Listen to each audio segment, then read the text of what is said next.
Oi, meus amores, oitavo ano, saudade de vocês. Nós vamos dar continuidade ao nosso conteúdo, certo? Ao capítulo 4, vamos dar início ao capítulo 4. Mesmo assim um pouco distante, mas vamos que vai dar certo. Nós vamos falar sobre o consumo de energia elétrica. Eu acredito que na casa de vocês, durante essa quarentena, esse consumo de energia elétrica provavelmente está aumentando cada dia mais, justamente pelo fato de estarmos em casa e acabamos por ligar vários aparelhos durante o dia até a noite mesmo, com uma frequência maior do que ligávamos quando estávamos trabalhando na escola. O consumo de energia no cotidiano. Antes de continuarmos, eu gostaria de fazer uma pergunta bastante importante para vocês, que é: você consegue imaginar quanto de energia elétrica é gasto na sua casa diariamente? Pensem um pouquinho e reflitam sobre essa pergunta. Quem é quem na sua casa? Já que vocês pensaram um pouquinho, rapidinho, refletiram sobre como é que anda esse consumo de energia elétrica na sua casa, eu vou esclarecer para vocês agora uma lista de aparelhos que consomem uma certa quantidade de energia e que nós temos que ter um pouquinho de cuidado com eles para impedir que esse consumo de energia nas nossas casas sejam tão altos. Vamos ler? Quem é quem em sua casa? Chuveiro elétrico é o aparelho que mais consome energia em uma residência. Representa de 25% a 35% do valor da sua conta. Televisor é um eletrodoméstico usado, em média, de 4 a 5 horas por dia nas casas brasileiras. Ele é responsável por 6% da sua conta. Geladeira é um dos equipamentos que mais consome energia em uma residência. Ela representa, em média, de 25% a 30% do valor da sua conta. Ar-condicionado pode representar até 15% do valor de sua conta de luz. Lâmpadas representam de 15% a 25% do valor da sua conta de energia. Máquina de lavar roupa representa em torno de 3% do valor da sua conta. Ferro elétrico representa algo próximo de 6% do valor da sua conta. Então, sabendo disso, já comecem a observar um pouco mais quais aparelhos estão ligados com a frequência maior na sua casa, certo? Para observar quais desses aqui são os mais vilões na nossa conta de energia elétrica. Nós vamos falar agora sobre a diferença de potencial, mas antes de entender o que é a diferença de potencial, é importante entender o que seria esse potencial elétrico.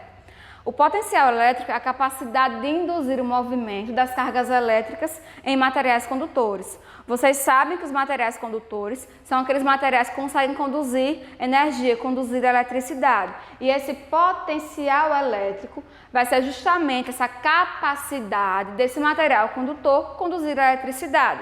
E o que é que o potencial elétrico tem a ver com a diferença de potencial? A DDP, ou a diferença de potencial, ela vai acontecer quando a capacidade de potencial elétrico é maior em um polo do que em um outro. Imaginem que esse lápis aqui seja uma pilha, por exemplo. Imaginem que esse lado é o polo positivo e que esse é o polo negativo.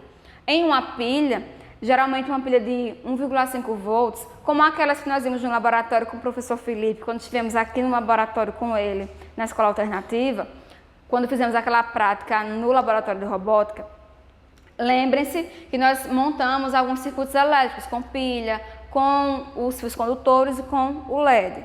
E nós utilizamos o multímetro, esse aqui, para medir qual era a voltagem da pilha. E recordem-se que a pilha ela tem 1,5 volts, certo? Esse 1,5 volts ele vai estar apenas no lado positivo dessa pilha, enquanto o lado negativo vai ser 0. E isso é justamente a diferença de potencial.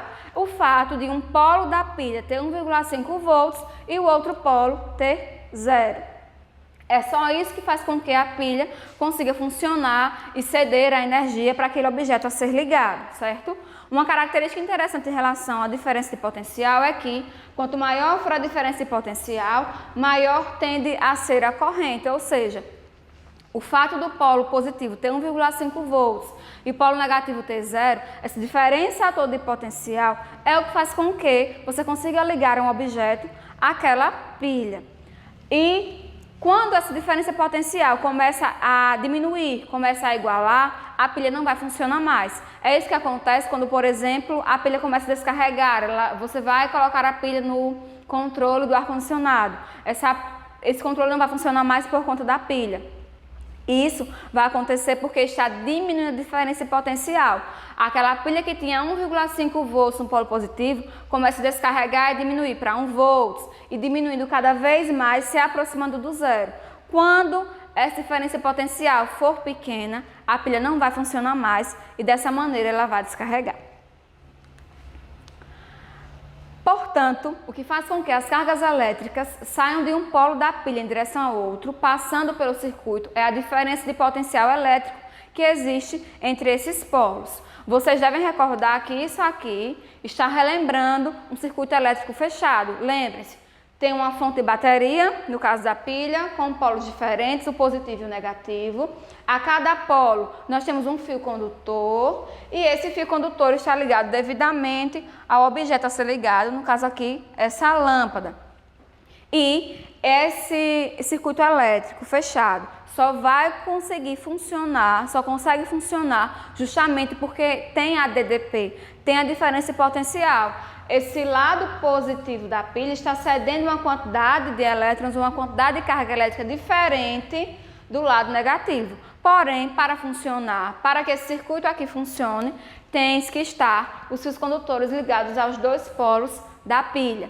E lembrem-se, quanto maior for a diferença potencial, mais eficaz será a nossa bateria aqui. Já quando essa diferença potencial começa a diminuir ou igualar, essa bateria não funcionará mais e, no caso, essa lâmpada aqui desligaria. A diferença potencial, ela também vai ser conhecida como tensão elétrica ou voltagem e vai ser representada pelo símbolo U e medida em volts. Geralmente, quando nós compramos alguns aparelhos, por exemplo, uma sanduicheira, um liquidificador, certo? Na caixinha, tem a quantidade de volts que é necessário para poder ligar aquele aparelho. Por exemplo, 110 volts, 220 volts. Então, antes de você ligar esse aparelho à tomada, é importante que você observe e certifique-se de que você está ligando na amperagem necessária para ele. Se você ligar um aparelho de 110 volts em uma tomada de 220 volts, aquele aparelho provavelmente vai queimar ou não vai funcionar, porque você ligou um aparelho de amperagem baixa em uma tomada de amperagem muito alta, certo? Então, você deve certificar-se de que você está ligando cada aparelho à sua voltagem necessária. Vamos ler? Nas chamadas residenciais do Brasil, a tensão elétrica pode ser de 110 volts ou de 220 volts. Antes de conectar um aparelho à rede elétrica, é imprescindível conhecer a tensão, DDP ou voltagem, da tomada em que isso será feito. Se você conectar um aparelho de 110 volts em uma tomada de 220 volts, certamente ele será danificado. Caso conecte um aparelho de 220 volts em uma tomada de 110 volts, ele não funcionará ou o fará de maneira ineficiente, já que necessita de maior tensão.